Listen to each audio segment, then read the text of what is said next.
1 मार्च की सुबह रोहतक का सापला कस्बा, यहाँ बस स्टैंड के पास नीले रंग का लावारिस सूटकेस दिखाई देता है। राहगीरों की नजर पड़ी तो किसी ने पुलिस को सूचना दी कि इसमें कुछ संदिग्ध है। इसके बाद आनन फानन में पुलिस मौके पे पहुंची और सूटकेस खोला तो दंग रह गई, क्योंकि सूटकेस के अंदर एक युवती का शव था, जिसका गला चुन्नी से बंधा हुआ था और हाथों में मेहंदी लगी थी। पुलिस को अनुमान है कि किसी ने बेरहमी से हत्या कर शव को सूटकेस में बंद कर फेंक दिया। कुछ देर तक मृतक महिला आखिर कौन है, इसका खुलासा नहीं हो पाया, लेकिन जांच के बाद जब पता चला तो पुलिस के भी होश उड़ गए, क्योंकि जब मृतक की पहचान से पर्दा उठा तो हर कोई चौंक गया। पुलिस ने बताया कि सूटकेस में जिस महिला का शव है वो कोई आम महिला नहीं, बल्कि कांग्रेसी नेता हिमानी नरवाल है, जिसके बाद ये खबर और भी बड़ी हो गई।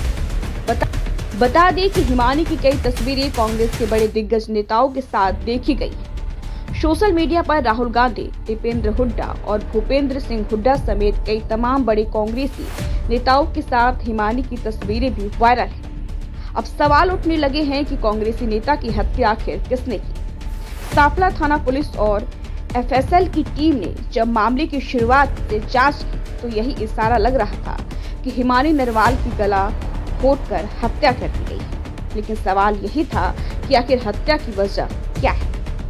क्या यह कोई निजी रंजिश थी या इसके पीछे कोई अन्य साजिश।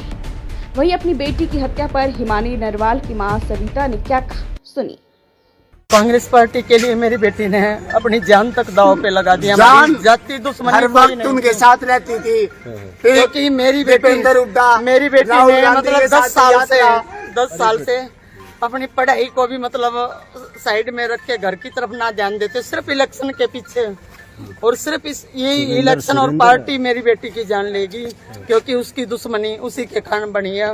मैं हुड्डा साहब से यही चाहती हूँ कि मेरी बेटी को, ये पार्टी के भी हो सकते हैं, दोस्त भी हो सकते हैं, आईडी नहीं चेक पार्टी के भी हो सकते हैं। कभी आपकी बेटी ने बताया आपको कि कोई ऐसा कुछ नहीं था। पार्टी सिर्फ मेरी बेटी का ये था कि पार्टी के कारण उसकी मतलब अब रंजिश हो रही थी, क्योंकि ये चाहते थे ये इतनी छोटी उम्र में हमारे से आगे कैसे बढ़ गई। सांपला थाना प्रभारी विजेंद्र सिंह का कहना है कि फिलहाल हमें कोई राजनीतिक एंगल नजर नहीं आ रहा, लेकिन हम सभी संभावनाओं की जाँच कर रहे हैं। मामले को सुलझाने के लिए टीमें बनाई गई और जल्द ही आरोपियों को पकड़ लिया जाएगा। सुबह सूचना मिली थी कि एक लड़की की डेड बॉडी सूटकेस में है और वो बस स्टैंड के पास में पड़ी थी। लड़की की पहचान हो गई है, मुकदमा दर्ज कर लिया है। हमारी 4 टीमें इसमें काम कर रही हैं, जल्दी ही हम इस मामले का खुलासा कर देंगे। सर, अभी तक क्या इन्वेस्टिगेशन में पता चल पाया है कि कितने दिन पुरानी ये बॉडी है और क्या पीएम हो गया? अभी आज पोस्टमार्टम होगा, अभी इन बातों के बारे में नहीं पता, अभी ज्यादा जल्दबाजी है। इन्वेस्टिगेशन हम कर रहे हैं, लड़की की पहचान हुई है अभी जस्ट। तो सर, आज पीएम हो जाएगा। परिवार वाले कुछ बता पा रहे हैं कि किसी के साथ रिलेशन में थी या फिर कुछ उनकी तरफ से शक जाहिर किया गया? अभी तक ऐसी कोई भी विशेष सूचना नहीं है, लेकिन पुलिस अपना काम कर रही है, जल्दी हम इसको वर्कआउट कर देंगे।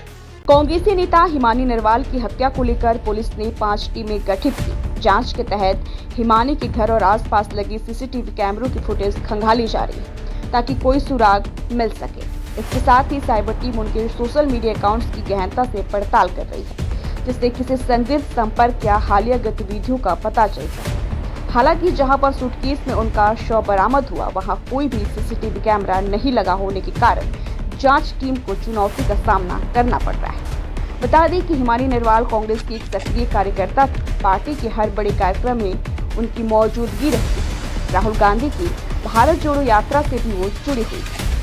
जज्जर विधायक गीता भुक्कल ने हिमानी नरवाल की हत्या पर क्या कुछ कहा, देखिए, बहुत ही दुखदायी घटना है, अमानवीय है। इस तरह से एक बेटी की हत्या हुई, बहुत ही चिंता का विषय है। हमारा समाज और प्रदेश कहाँ जा रहा है, इसकी उच्च स्तरीय जांच होनी चाहिए। हिमानी नरवाल हमारे कांग्रेस पार्टी की बहुत ही एक्टिव, मैं समझती हूँ एक बहुत एक्टिव वर्कर थी। हमेशा बहुत ही खुश मिजाज चेहरा उनका, सभी से मिलना जुलना। इस तरह की जो उनकी हत्या हुई है, इससे हमें बहुत ज़्यादा दुख है और एक उच्च स्तरीय कमेटी का गठन करके इसकी जांच होनी चाहिए। लगातार प्रदेश में क्राइम बढ़ रहा है। देखिए, लगातार क्राइम का बढ़ना कहीं ना कहीं बेरोजगारी, ड्रग्स की चपेट में युवा आ रहे हैं, ये बहुत बड़ा एक चिंता का विषय है। बहुत सारी रिपोर्ट्स बताते हैं कि आज का युवा जो है वो हताश हो चुका है। ऐसे में क्राइम का लगातार बढ़ना एक प्रदेश के लिए बहुत ही चिंता का विषय है। इसमें मैं कोई राजनीति नहीं करना चाहती, लेकिन लॉ एंड ऑर्डर को लेकर सरकार को बहुत ज़्यादा गंभीरता दिखानी चाहिए।